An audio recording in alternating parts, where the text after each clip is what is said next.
lecture starts, please clear up your desk from the things other than paper and pen. Okay, so the main topic currently is review of what kind of a part of calculus that is happens before the limit. Okay, so which is usually not a lot of time spent on it, but it is very important when you are doing numerical things. You approximate. So so when you set up a differential equation, you might be able to solve it explicitly, or sometimes you cannot. Okay, so if you cannot, this will be our solution eventually. At this point, we are not speaking of differential equations just yet. We're speaking of very basic idea. So if we have a sequence of locations recorded somehow, at the end we can as observation. So that's the first column of our the red column over there. So the first column is time. The second one is location. In red, it's plotted by itself. Okay, and then remember we tried to analyze originally the picture, the red curve, to figure out what's going on, and then the simplest idea was it was free fall, and it fits. If you write the verbal description of the what's happening in the first from the first graph, your description will match perfectly what's happening in the free fall. Slow down, stop there, going down, and accelerating down. But then that is it, or is it not actually free fall? You cannot tell without being more precise. And then instead of trying to analyze with your naked eye that curve, it's actually a better idea to do let computer do the computations, and we produce the column, the second column of velocities. Okay, and when you can analyze it otherwise, but the graph already was revealing enough to tell us that no, it was not free fall, because the velocity actually stabilizes at the end, as you can see. And so our next conjecture, and or at least an explanation, alternative. So it's the first conclusion is not free fall. Definitely not free fall. At least you might have other explanations than what we came up with, and that is terminal velocity. But definitely not free fall. It is no doubt about it that the velocity is not the down velocity is not increasing. It's stabilized. One phenomenon that we're familiar with is a fall in the presence of air. Okay, so parachute. Okay, so you stop accelerating. Okay, that's what we're seeing here. And that came up once again. Would appreciate the computational power if we understand what we're talking about. What it produces, a summary. Let's face it, it's really not no more than that. And in fact, instead of having 30 numbers over here in the original, or 31 numbers in the original data, we produce how many? 30. So it's not much of a summary, it appears, but actually it was quite productive because we concentrate on what we care about, and that is the dynamics, not of the location anymore, the dynamics of the velocity. Okay, and so it turns out that actually it's totally visible of what's happening to the velocity, and we can once again predict free fall, not free fall anymore, fall in the presence of air, and the terminal velocity is what is being approached asymptotically, once again using the language of calculus as much as we can every time, and approaching asymptotically that terminal velocity. You can think of other things. Okay, so can we think of other dynamics that with this behavior other than a fall with air?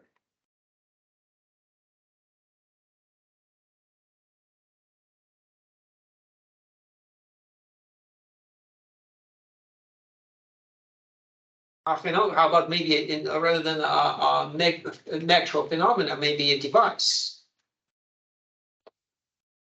Kind of device would behave like this.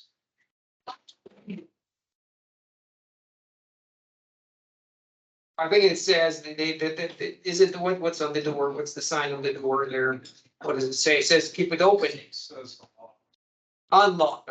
So yeah, so if you can close, it's fine then, I guess. Besides, everybody's here. So anyone can think of a device that would be what is happening. Once again, the description is right there. So it slows down and virtually stops.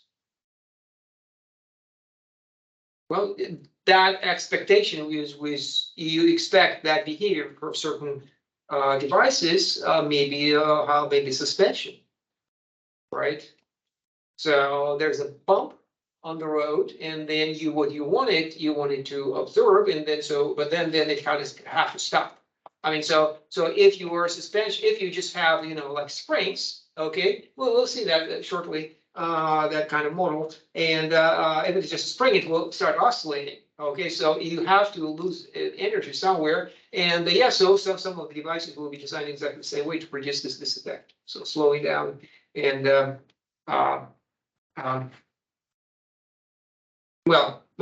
for suspension, actually, suspension would look like this, to be fair, maybe not a perfect example. You want zero velocity. This one is a velocity that is not zero, okay? And so it converges onto velocity that's not zero. In case of suspension or anything similar to that, is you want not just any velocity it converges to, but zero. Conversion to zero, stopping, pretty much.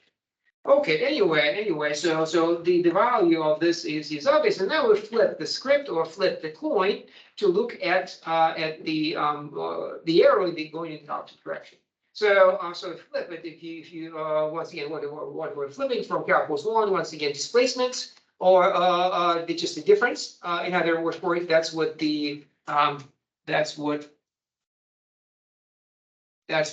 delta stands for. Remember.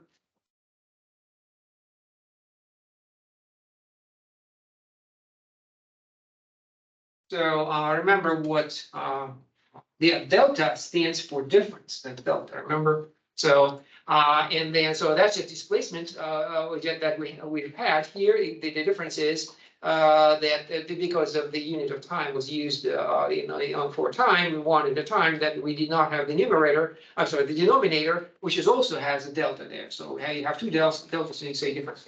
So it just happened to be one. If it is not one, then the actual division has to be carried out. In which case we have to do it if we are not as free to to set our own unit of time. Okay, so the division necessary. So that is what do we call it? Difference quotient. Then the limit that we take would bring us to the derivative. We set that aside for now, and that's called the differential calculus, right? On the flip side, what's on the flip side? Differential calculus and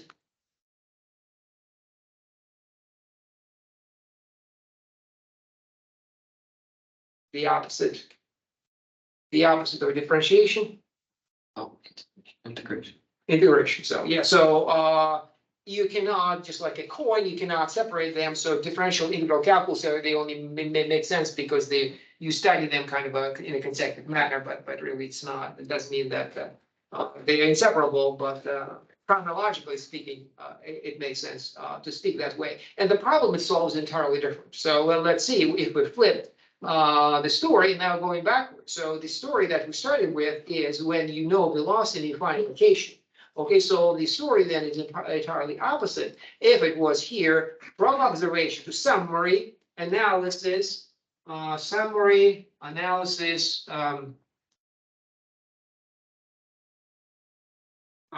some discovery maybe, right? You might discover some phenomenon here. Okay, you can imagine that it's easy to carry out the same plan and discover that actually, if you drop an actual ball without air, you will notice that you will see that the behavior of the velocity that is a constant, has a linear straight line, and you will make a great discovery about gravity. But now we flip it, and now we're going backwards, which means that what we have is observation is at the end of the computation, which means that really not an observation as much as it is a prediction. Okay, so we have a velocity. Where does velocity come from? It is, you certainly can envision a situation where you have a rocket is flying and it feeds you velocities that knows, and from that velocity you can compute where it is located. Okay, so roughly speaking, if there is no other equipment on that missile, then, especially if it's a ballistic missile, then you sort of know what velocity is going to be, and then from that you can compute, and that's what we should do, that where it is located. Okay, backwards. So it is about prediction. So if the velocities are these, where are we going to be? What's the trajectory of that flight? Okay, so these are the velocities. Hypothetically, we plotted them right here. So once again, data is pure data translated into visualized with Excel. Okay, so as you can see, I know if it is you notice the difference in graphs. I'm not using dots anymore. Like last time, I was using these little bars. Why do you think it is? Why the difference? I'm trying to make a point. What's the point?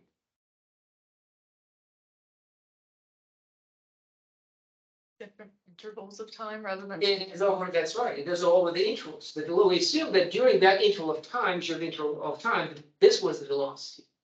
Okay, so previously we had one dot at a time location, one location at a moment of time, that's your location. And here, the actual, our thinking, our knowledge is, assumed knowledge is about the whole interval. Okay, and so if that is an assumption, so during that period of time over there, that was our velocity. So we know how far we have progressed during that period of time.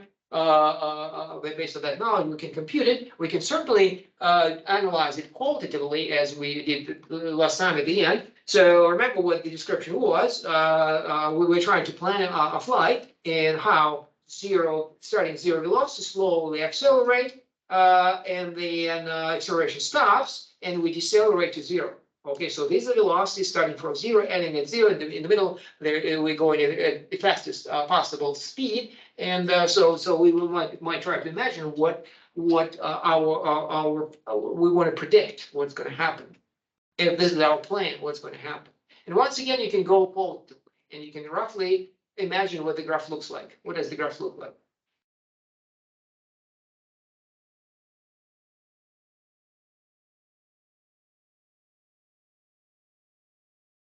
And in the most general terms, what does it look like? What is the most basic thing you're supposed to, with your knowledge of calculus, observe here?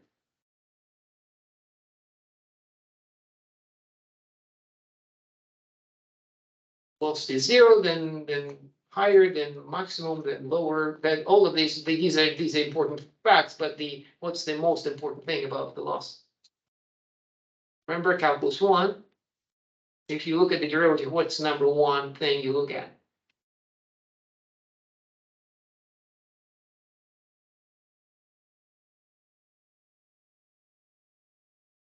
The most fundamental analysis of the number one application of the velocity of the derivative. Found the function of the derivative. I'm sorry, you found the derivative of the function. What does it tell you about the function? Which is what this is, right? So what has happened hypothetically is actually there was a motion. We just moving backwards as if the motion hasn't happened, but you can imagine that it has. And instead of recording locations, you have recorded, you have computed velocities. So, and now we have to move backwards, which is what the integration is to find where this function comes from without the actual formula. Okay, so once again, what's the most important thing about the derivative we look at?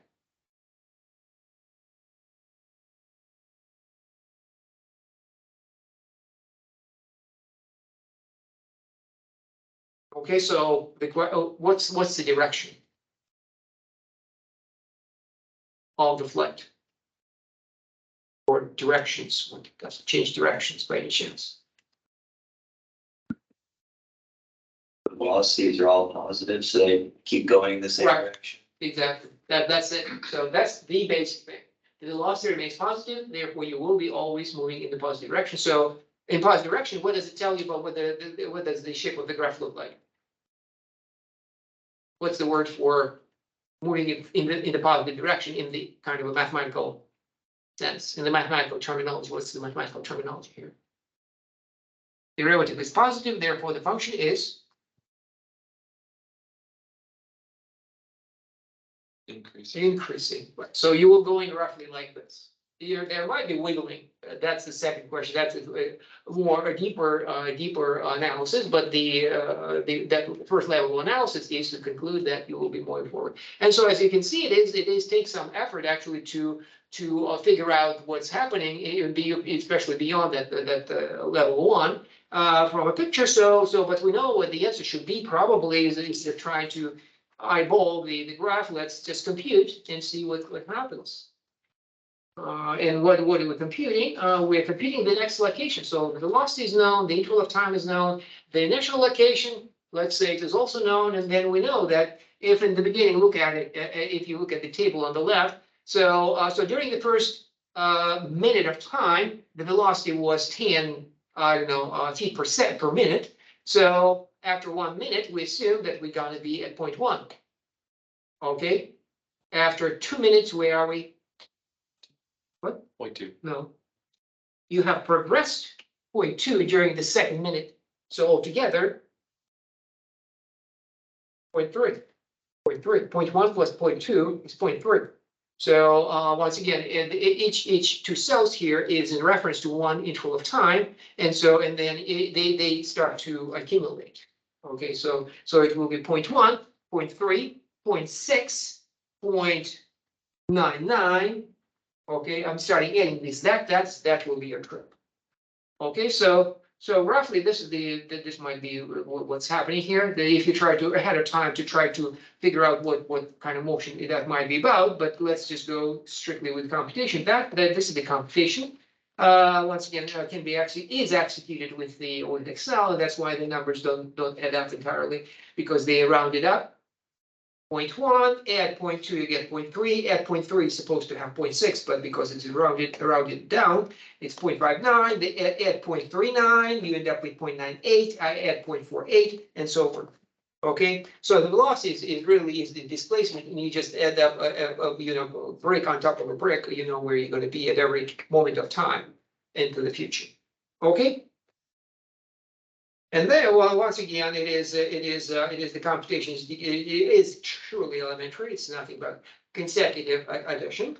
Okay, and then the string of numbers, no matter how long, very easily computer will give you a new string of numbers that giving you the sequence of locations. Okay, so once again, Excel that does that with no trouble. So these are the formulas. This is the dependence. Computation is very different though. Very simple. So we remember we did subtractions when we did velocities from location of velocity. We did subtraction. Now going backwards, naturally, instead of subtraction, we have additions. The challenge is that they're not two at a time, but rather they pile up. Okay, so as you can see, if you do not know where you are now, you will not be able to find out where you are next moment of time, because you know how much you have progressed, but unless you know where you are now, you don't know where you're going to be. You see, so the velocity itself does not tell you your location unless you know your current location. So anyway, so let's suppose these are formula. Look at the formulas. Can it be any simpler than that? And this is once again the result. This is the table of once again producing a new location. I choose to start at 0 right here. Okay, and from 0 I go 0.1, 0.3. Once again piling up from left to right, producing more and more values. And then this is what the graph looks like. Look at it. So that's our prediction. If our velocity is once again changing from 0 to max and then back to 0, this is how we're progressing. Can you see the features in the new graph, the ones that reflect the velocity?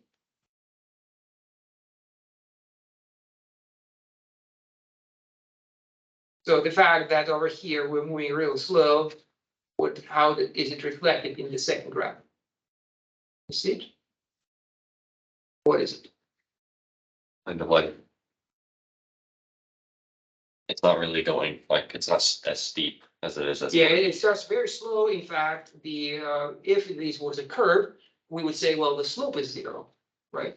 So this is not, but nonetheless, you can imagine. Incidentally, so it's not a curve, but imagine instead of doing one minute at a time, we would go with 1/10 of a time. Okay, so these points and bars, they would merge together and they will totally look like a curve. Okay, we wouldn't even know.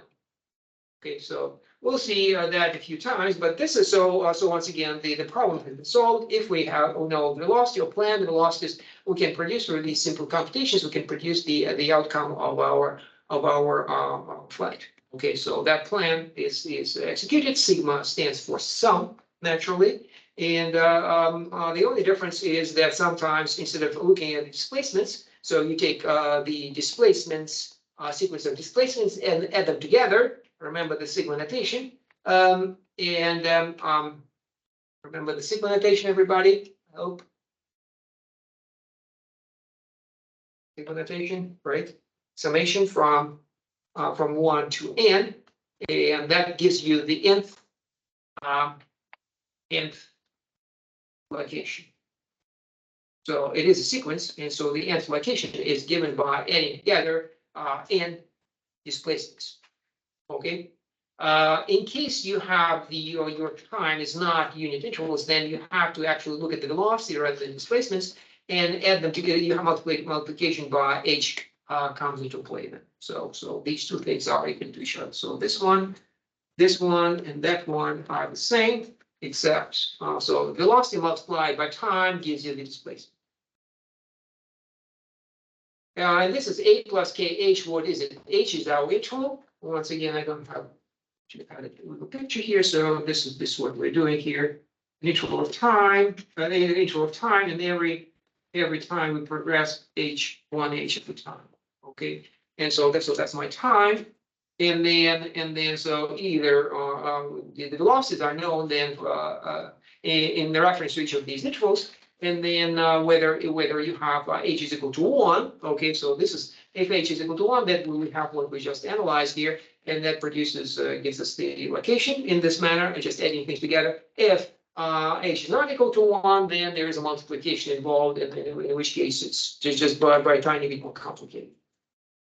Okay, so okay, you should know the name of this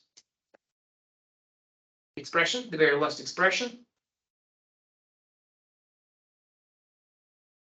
Summation function is sampled to the velocity.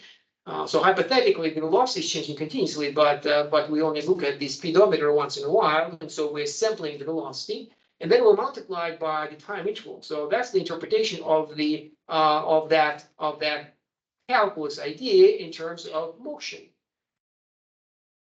There's another interpretation of that idea in terms of geometry. Value of the function multiplied by the width of the interval. What does it give you? Area. The area, right? So this would be the area, and so this sum is known as the Riemann sum, right? The Riemann sum, and if now I take h goes to 0, what happens? What do we get? What? We can see that. No, oh no, h goes to 0. Where does this expression go? That's the integral. In the integral, right?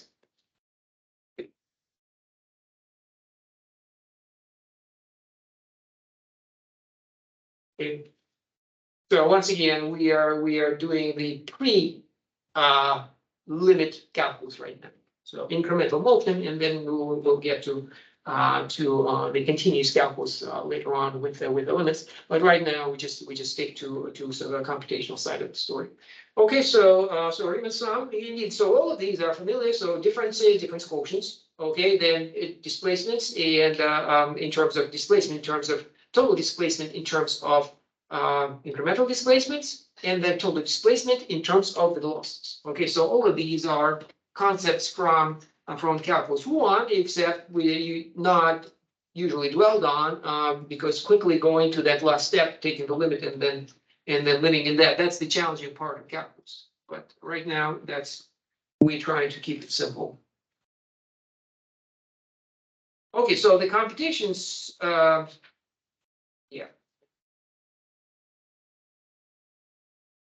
Okay, so let's review the setup and setup of use, make a setup for what we are after, and then we will do some modeling, discrete models. Okay, so once again, so usually time. Okay, so we will be 90% of all the models we see are phenomena developing in time. So the independent variable will be time, we call it t. It is defined on a finite or infinite interval. So in this case, as you can see, it might be infinite. So the left end is a, it is t naught, and then there's the delta t, which we also frequently call h, just to keep it short. And then you progress to the next, to the next, to the next, one h at a time. Okay, so just as we have done right now with the, except, it's usually we go in expression, we go vertically, and here we, for this sake of compactness, we go horizontally. But this is the integral, this we are looking at here at the domain of our function, except where our function will be defined at either at the nodes. Okay, so t's, t naught, t1, t2, t3, t is in sequence, or on the edges. Okay, so what lengths of the intervals are the differences of two consecutive t's, once again, the sequence. Fortunately, because it's constant, it is a sequence, a very trivial sequence, right? Going forward one h at a time. Okay, so there's nothing going on there.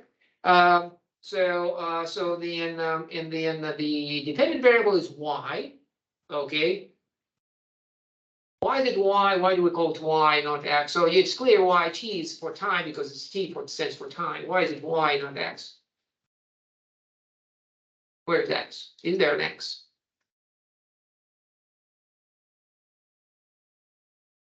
Well, it's strategic. I'm keeping x for the future when our motion will be two-dimensional. So we are doing one-dimensional motion, and so time is time, one-dimensional. Second dimension, we have one-dimensional motion. It's vertical, probably horizontal, it doesn't matter, it's one-dimensional. But later on, we'll have two-dimensional motion. Okay, and so I'm keeping that. So then there will be x depends on time and y depends on time. Right now, I just have one. Y depends on time.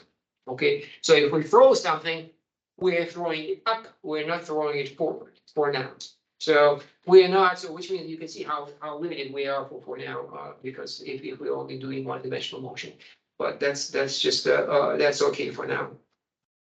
Okay, so this is how it works out. If there's that function of the location that, we assume that motion is continuous and there are no, to get from point A to point B, we visit every point in between, and so these are non-made of dots in spite of all the computation. So how do we get to computation? We sample. That's how we sample. Okay, so there's unknown function. We look at the speed at odometer many times at equal intervals, and that produces a sequence. So there's a very simple sequence for t's over there, and then there's a more complicated and more informative sequence for y's, our locations. Let's say they're vertical. Let's say locations are vertical, and so that sequence is a sequence of our trip as an approximation, a sample trip, and from that we can start doing computations.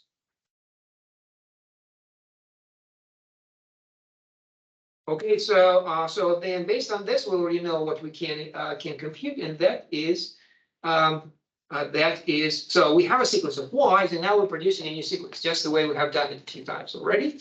With Excel, now we're just writing it out algebraically. It's called the difference. We take two consecutive values of my sequence over there and subtract. Okay. So once again, I don't want to call it displacement anymore, because our models will not always about motion. For example, it could be about population. So then when you're dealing with different models in different contexts, then it's better to use the standard mathematical language for it, so that there would be no confusion about it. So once again, the difference, delta stands for d, difference, and we just subtract the values one at a time. So we have a sequence of y's, and we subtract y1 minus y2 not y2 minus y1, y3 minus y2, and that provides us with with what? A new sequence. Just like we did with Excel, a new sequence is created, the sequence of differences. Okay, if we had that extra value of unit interval that might not be of time, that is not one, then we need a denominator if we were about after velocities, rate of change. Okay, so once again, if you want to use words other than velocity, then the rate of change is what we're talking about here. The rate of change of that quantity, whatever is, if it is location or it's the population. Okay, so you divide the difference of y is divided by difference of t. That is the difference quotient. Two differences divided by each other. Rate of change of y relative to t. That's why I call it velocity when we speak of location, and here it could be any. Okay, so these are the slopes. So if you want to see it, so if you will want to plot, and that's certainly emphasized sufficiently in calculus that these are the runs. This is the rise. And then if we take the difference quotient, then it will give us the slope rise over the one.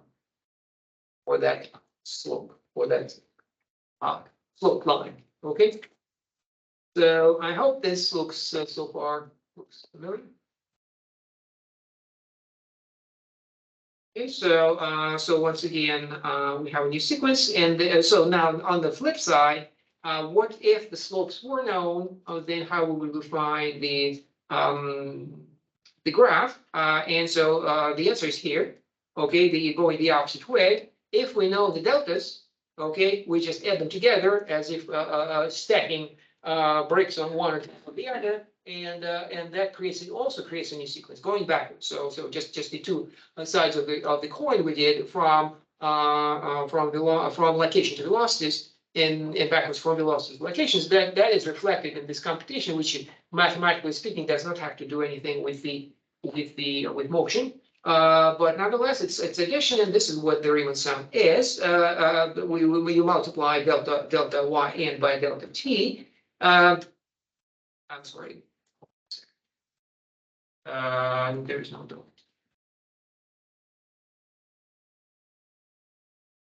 Okay, so you add delta yn at one at a time, and then so depending on which, it's the same formula.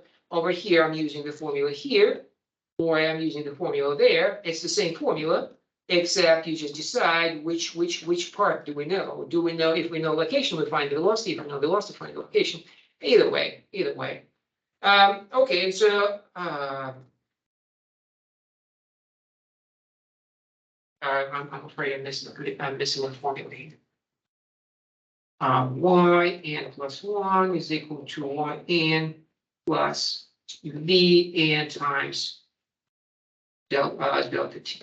Okay, so this is the Riemann sum formula. Okay, so our next location, look at this formula, which is slightly cleaner explanation of what's going on in comparison to a spreadsheet. So yn plus 1, our next location that we want to find out. How do we find it? We take our current location yn and add our displacement, which is what? The velocity multiplied the current velocity multiplied by the unit of time, by the interval of time.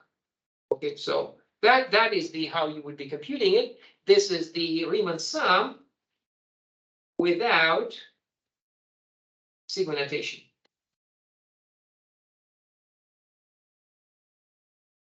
But remember, sigma notation is not a trick. It's nothing but a notation. It's abbreviation of the computation executed in this manner, which is called recursive. Okay, it is recursive in the sense, once again, so you cannot move on to the next step until you finish with the current one. Okay, because you put it on top of the previous one. Okay, so we have our Riemann sum here also set up, and this is the main formula we're going to be using whenever the velocity is known, and we can find, once again, from the plan we can predict what's going to happen. So just in case, this is where limit transition happens. We make h smaller and smaller and smaller. The interval is divided in more and more pieces. At the end, our function is, if it was sampled very sparsely and then denser and denser and denser, at the end the graph should be the whole graph. Okay, so that's what you learn about convergence, either in calculus 1 or 2. And so that would happen later, but this time just we keep in mind that h could vary, and it is entirely in our power to change the h and improve the accuracy. And it does not change anything about the algebra. It changes only how much the computer will have to work. So the smaller the h, more n's, longer computations. Literally might run out of time. So if we have a continuously differentiable function, difference quotient converges to the derivative, and we are off to the traditional infinitesimal calculus and doing integration or differentiation, whatever is in order. So we set that aside for now and just look at the, so we will doing that actually, just as an example, in a simple situation, we will look at that a few times. So, okay, so now what follows is a bunch of examples from a verbal description of a phenomenon. We want to describe it mathematically and maybe solve it, okay? Okay, so the first one, we cover the same distance over equal intervals of time. Okay, so just like every time you solve a one problem, we introduce variables. So you say, once again, where you would have decided on that, t will be time while we reveal the location. Okay, so then this distance is really not, we're not speaking of distance as much as we speak of displacements, and therefore differences of two consecutive locations. So then we cover the same distance over equal interval of time. This is what it turns into. Okay, delta y, the increment, let's read the sentence first. The increment of the location, called delta y, is proportional to the increment of time, delta t. Okay, so once again, if delta t doubles, for example, the distance you cover also doubles. That's what proportionality is, right? Okay, so that literally, well, what's behind that little sentence over there is proportionality. So the longer time, the longer distance you cover, proportional. So doubling produces doubling, tripling produces tripling. Okay, so if we were now to write that sentence in a mathematical form, it will look like this. Delta y is k delta t. That's what proportionality is. K is a constant, which remains unspecified, but that doesn't matter. We are not concerned with that. Okay, so what do we do next?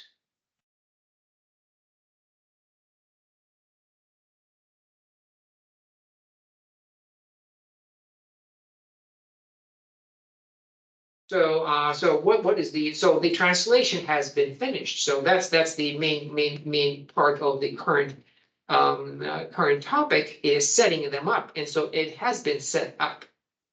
So the verbal description at the top has been translated into mathematical description about two quantities, time and space and location, each of which is a sequence. The sequence of t's is known. It goes one at a time. Say one at a time, maybe 0.1 at a time, doesn't matter. And it is equal intervals, and then y is that to be found. Okay, so the problem then is set up. We just have to solve it yet, and so which is okay. Okay, so that's why it's in the box, because the translation is finished, and that is really the hardest part. This is the simple example of facing this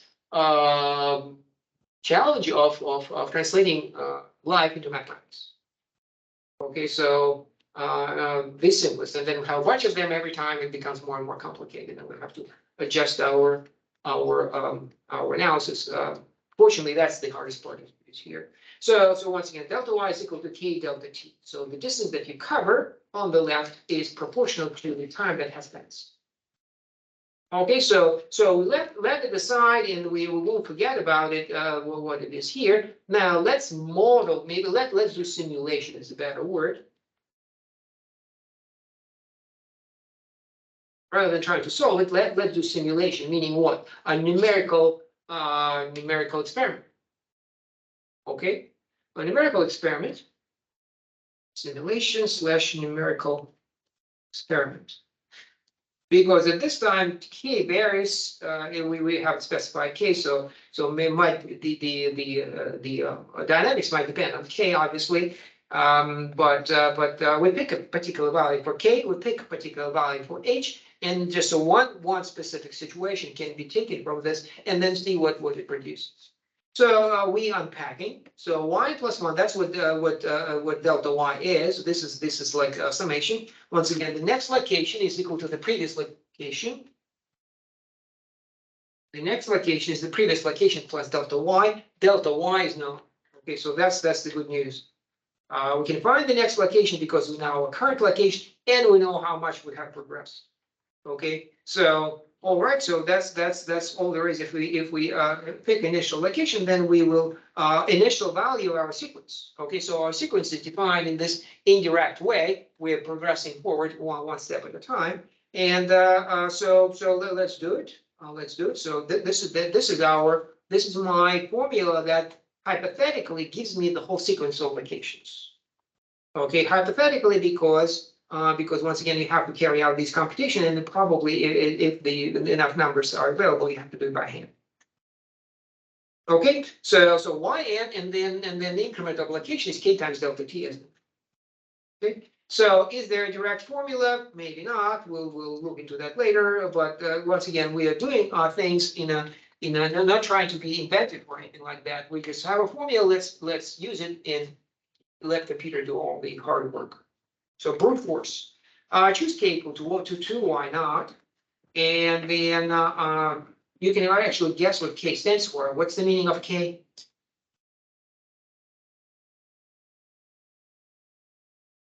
In the setup.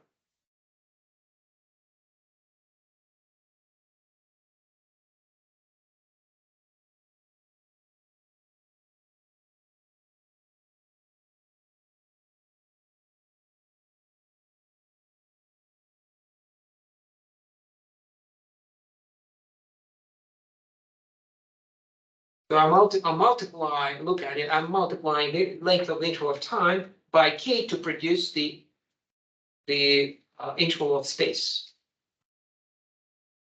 Okay, what is it? It's the velocity.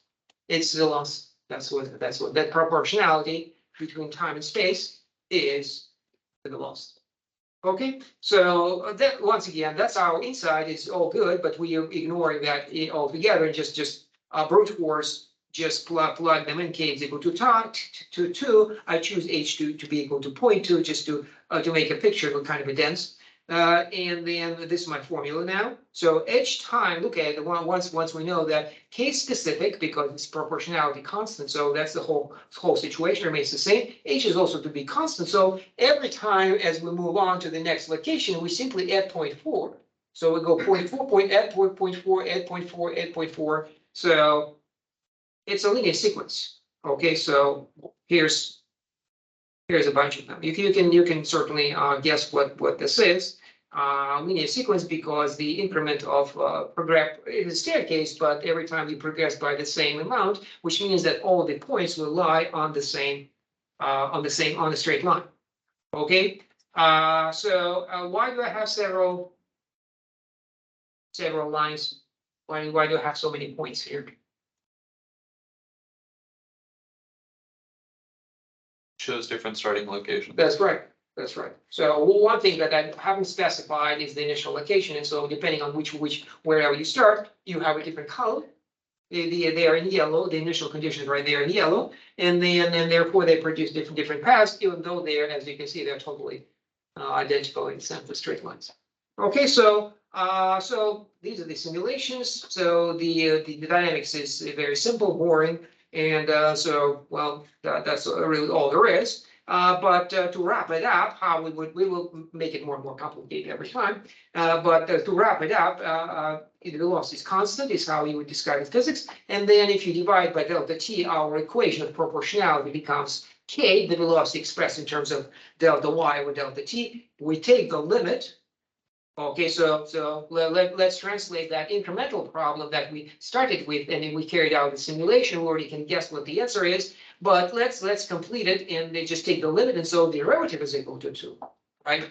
Delta y over delta t, take the limit, gives you dy over dt. So on the right, nothing is happening, so it's just equal to 2. And therefore, what we have is a differential equation, dy dt is equal to 2, which we should be able to easily solve. What's the solution? What? 2y plus c, like if you take the antiderivative of it, is that what we're doing? Y is equal to what? Y plus c. Sorry, 2y plus c. 2t. 2t. 2t plus 2t plus. So it's just integration of a constant function 2t plus c. Where is the c? C is right there. different values of C are chosen, gives you different outcomes, and we chose just a few, but C could be hypothetically a number. Indeed, that's how we solve it, and so we are lucky then that our simulations really was a bit of a waste of time because we are able to solve the equation explicitly as if the motion is continuous, and so we incremental then the solution becomes less important or maybe unimportant altogether. But we remember, and we're going to remember that this moment when we can solve the problem. At some point, we hit a moment when at this moment of our solution, we encounter a differential equation that we cannot solve. Okay, so then this will be way more valuable. Okay, so let's go on. Can you explain this picture?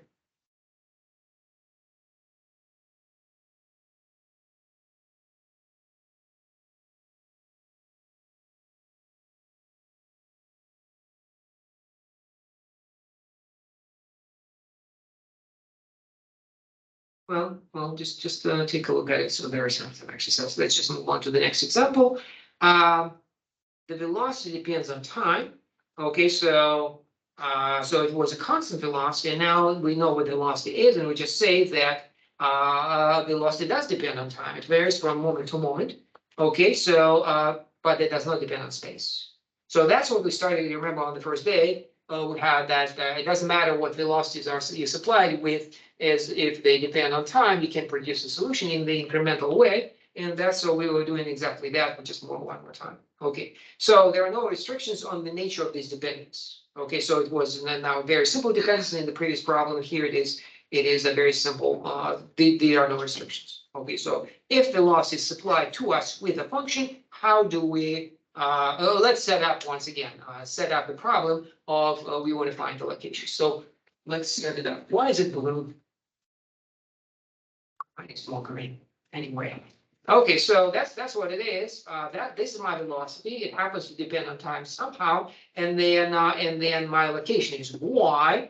But first of all, we sampled our velocity just as we did before, looking at the speedometer and then trying to figure out where we are. Okay, so velocity is sampled, and then this is what we end up with. The differential quotient is equal to the sampled velocity. Sampled function, which might be continuous, there might be a formula or not.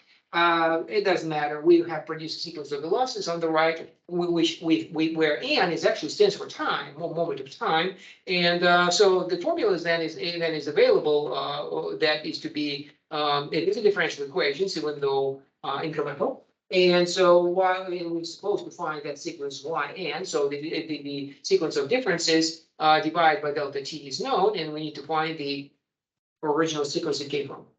Okay, not too complicated, and we've done it before. What do we do? We rewrite in our equation for the velocity in terms of as you can see, displacements. We write then our recursive formula. Okay, so once again, it's exactly the same thing every time.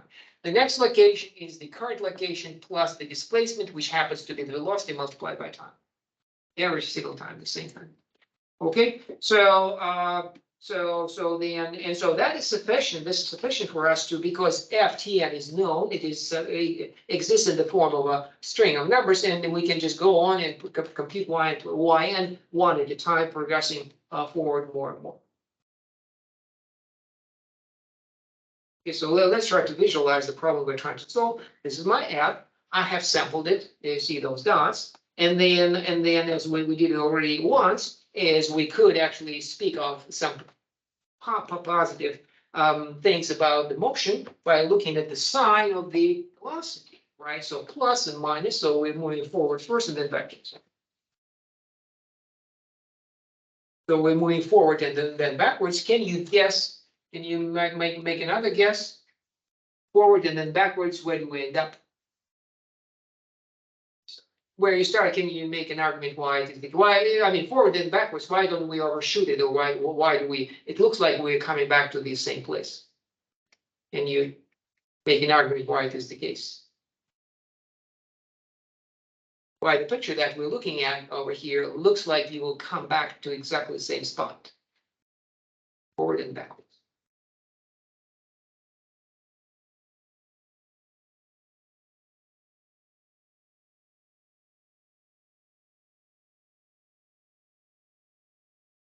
where is the distance hiding? These are the velocities. Where is the distance hiding? Under the graph. Under the graph, more specifically, the area under the graph. The area of the graph is in fact the displacement, the location. And so as you can see, it looks symmetric, right? So the first half of the graph looks very similar to the second one. And so it appears that the plus will be canceled by minus, and indeed then you move back and forth, and then you arrive to the same location. So that argument we can make, but once again, we're trying to be smart, remembering calculus and all, but instead, what we're doing, we are in fact brute force again. So we have a formula, let computer do the job, and so this is no more than an illustration.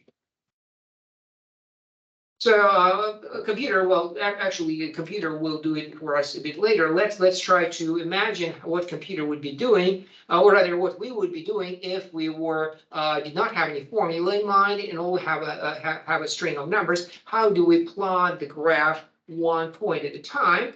And qualitative analysis, by the way, also will be a big deal. This part over here, it will be to predict the behavior, which is what this is about. So looking at plus and minus, it will tell us which way we're going, maybe acceleration, so on. All of that is a valid way to analyze differential equations or phenomena of any kind.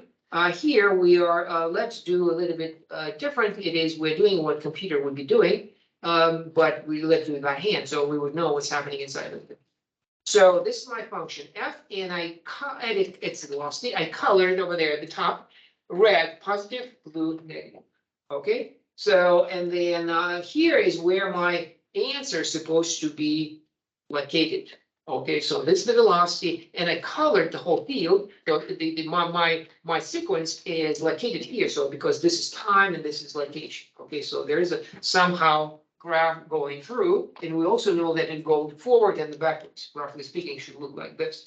But how would we know, having that field of numbers available, we can actually progress one location at a time and look at, so we moving through a field, and those numbers that we see under our feet tell us which way to go. Okay, so those numbers are the values of velocity. So it's not a natural phenomenon. We're trying to actually imagine as if we're following a plan. And so once again, the floor is filled with numbers, and these numbers tells you which way to go. Okay, so for example, 0.7, what does it mean? It means that we're moving up by 0.7. So time progressive by 1 every time, but how do the location changes? It changes by 0.7. Okay. Right here. So if I'm here, okay, so the time is 1.5 over here. That's the time. This is the location. Where I am next time, it will be 0.35 plus 0.7. 0.35 is where I am right now. Okay. The what's written under my feet is 0.7, and then so I have to progress from 0.35 to 0.7 has to be multiplied by. It's not, you have to multiply by the interval of time, which happens to be 0.05, so it will be a smaller number. But roughly, you know that you're going to be going forward. It's pink, so when moving forward, then when blue, we move. Okay, so in that manner, the computation you still have to carry out. So 0.7 does not really tell you where you go until you multiply by the interval of time. And so that would be, what is it? 0.7 multiplied by 0.05, the interval of time. Okay, you can see them at the top over there. So which is, what is it? 0.035. 1035, that's right, 1035. So if I was at 0.35, right? At 0.035, I end up at 0.8, right? Okay, so it means that every time I will know which way to go. Okay, so no matter you drop me within this field, and I'll find path that it requires. So the computer needs also to be specified, and we give the computer start on the left, time is equal to 0, location is also 0, and see where it takes us, and really not. So this is done by hand, as a matter of fact. So over here I plot my slopes. So 0.2 slope, 0.7 slope, 0.12 slope, and so on, higher and higher. In the middle, 0.7 is the steepest one, and then it becomes once again almost horizontal. If we were to continue on to the right, the blue one, they will have negative slopes, and they would be all pointing down. So what do I do with these slopes? I link them into one continuous curve. Right, like this. Okay, so consecutive these, I'll visualize the numbers, and then we create a continuous curve. We assume motion is continuous, and then even though it is not differentiable, right, because it's made of edges and they're glued together, but the function is continuous. So the discontinuity, what's the importance of discontinuity? You're modeling motion, and there are no discontinuities. Why is it important? Why do we assume that motion cannot have discontinuities? The location. What? Somewhere at any point, Say it again. because you have to be somewhere at any point. Right, yeah, and you don't want it, yeah, and so you don't want to jump, you don't want a teleportation. Okay, so if you are modeling a natural phenomenon, teleportation is out of the question, and so you have to, your motion has to be continuous. Ideally, your velocity cannot change instantly, which is what we're having here. Instant change of direction, which is also probably is impossible in real life, but it's not as bad. So we are okay with it as far as the approximating motion is concerned. So this is done by hand then, and then actually I do the same. And I ask the computer to do it, and the computer does a better job. And so we start adding, once again, 0.2 velocity multiplied by 0.1, the increment is 0.02, add them up one at a time, and this is what it produces right here. So that's the graph produced by the computer. Once again, you can see how red corresponds to steepest descent, white corresponds to no change in the middle, and then blue one is going down, and once again it repeats itself. Okay, so that's done by computer once again, but we can do it by hand if we had enough time, because the operations are so similar.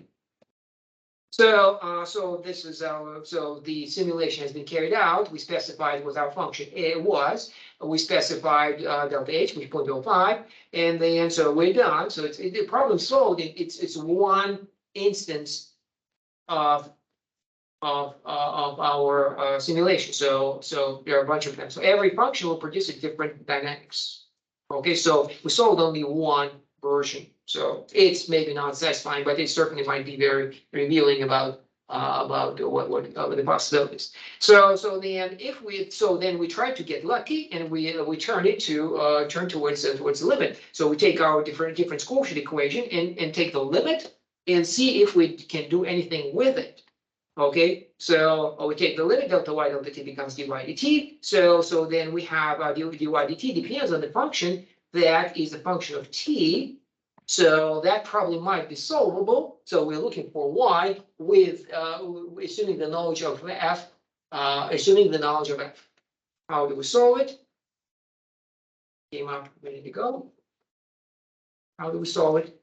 How do we find y if we know its derivative?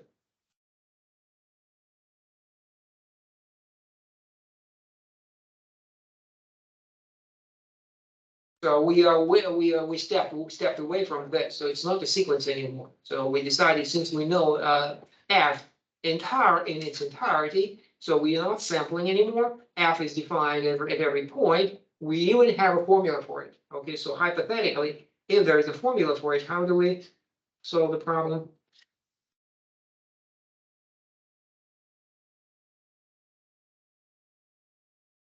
If we know the derivative, how do we find the function? There is a word for it. Integrate, that's right. You just integrate. Y is equal to integral f dt. Okay. The question whether or not this integral is actually manageable is a separate issue. And sometimes it's not, but at least we have a straight path. We have a straight path towards a solution, and it is within the calculus 1 and 2 powers to carry it out. At least in many situations that this will work out, because we have so many functions integrals of which we know. Okay, So there's huge tables of integrals and they've all been worked out. So it is beyond this is where the actually the course of differential equation starts is when that is integration is not a solution. So for now, this is too simple. This is too little. Okay, so we are looking at the situation when it is not cannot be solved in this fashion anymore. So integration won't do it. Okay, so that's just another model, and here it is the example. The growth or decay of the population is proportional to the current population. As you can see, the population depends on the population. The dynamics of the population depends on how large the population is. It doesn't depend on time. Okay, so that is where differential equations start, really. Bacteria or rabbits are growing with no unrestricted, and so that's what it is. So for example, bacteria divides in half every hour, and that creates exponential growth, as we know. But once again, we ignore that knowledge from before about that and start from scratch and rewrite the verbal description into one with a formula. Okay, so the growth decay of the population, this is it. The increment of y, well, this is almost it, but at least that's what is written. Delta y is proportional. Y is the population. Delta y is its growth, its increment. It is proportional to the population. Okay. There is a missing. What's missing here? The growth of population is proportional to the current population, and what else?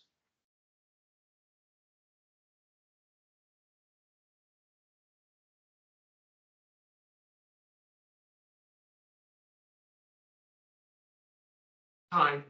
That's right. So if population is doubles, then the rate of growth doubles, but also if you're considering over a double period of time, then also the population growth rate also doubles. So actually this is incomplete because delta t is also there.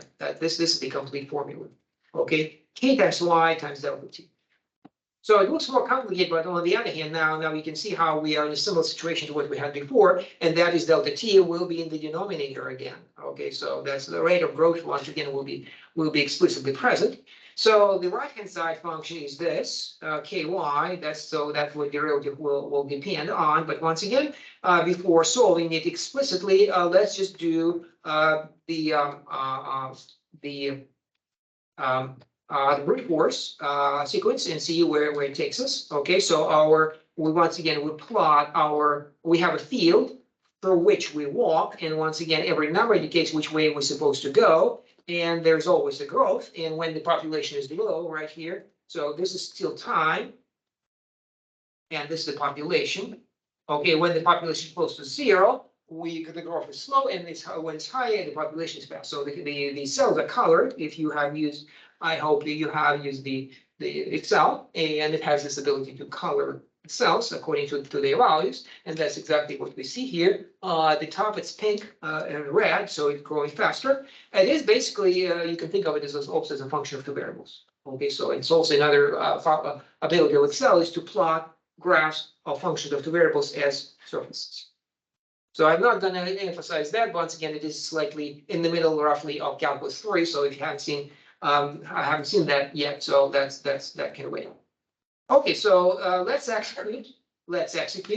Our recursive formula is exactly the same, except in the past we had the losses over here, and which it did not anymore. And so certainly it does not depend on time. It depends on our prior knowledge. Okay, so there are no the losses supplied ahead of time, the whole sequence of things. All we have to is the next location is current location plus the increment, which is proportional to the current population as well as time.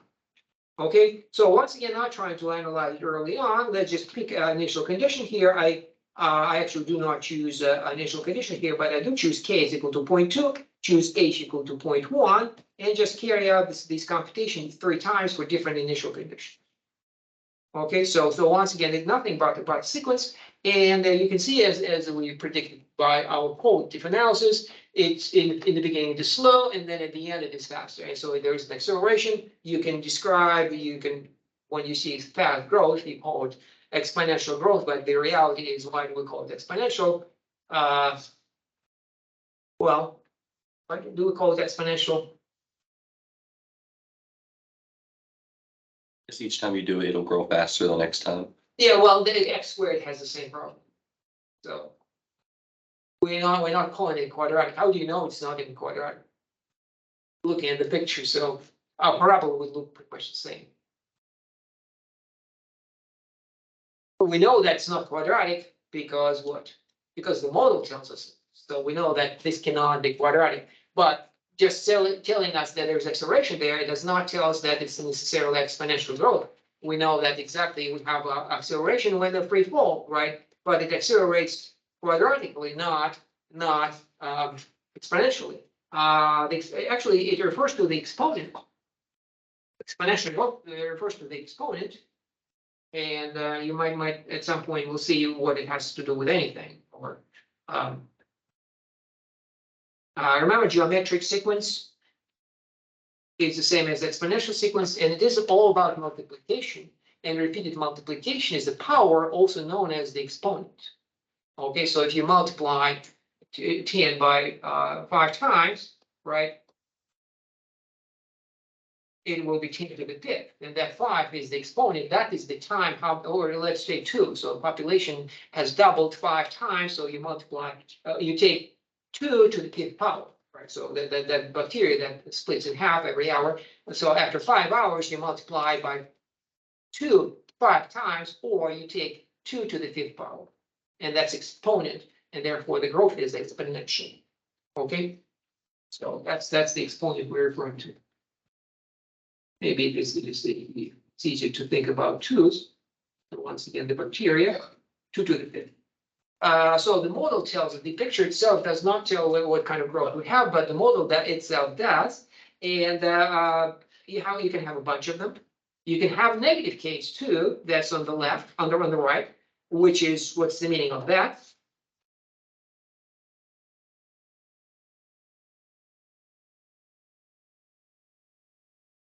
So we did brute force, and I chose k to be positive, but if and you can have a bunch of positive k's over there, but if we, what's the meaning of k being negative? Even. Yeah, but also in a kind of proportional way. So maybe not living, actually, I wouldn't say living, maybe dying. Okay, so the death rate is higher than the birth rate, then and the birth is kind of a proportion of the population, and the death is also kind of proportion to the population. If one is bigger than the other, then either we push up on the left towards exponential growth, or we have exponential decay on the right. Okay, all that comes from with no knowledge of calculus as such, but brute force and just simulation of these things. Okay, so we'll examine that later, but let's so we did simulation, several of them. We did the qualitative analysis, accelerated growth, okay, or accelerate or decay. Okay, so because the decline slows down, right? So because it cannot go into the negative, it's really the population has no choice but start to the decay starts to slow down. Let's do the analytic part. Okay, so delta y delta t is equal to ky. Take the limit. What do we get? dy dt is equal to ky. Okay. So now we're supposed to solve this equation, a differential equation, and we have to be very careful, recognizing that we cannot solve it by integration. Okay, so try to integrate it. If I integrate the left-hand side, I will have y. What do I have on the right? I cannot integrate the right-hand side. You see why not? Because we don't know what y is. When we had an explicit function there, then we could just integrate it, hopefully. But when it is y, it is impossible to integrate a function that we don't know. Okay, so integration doesn't help.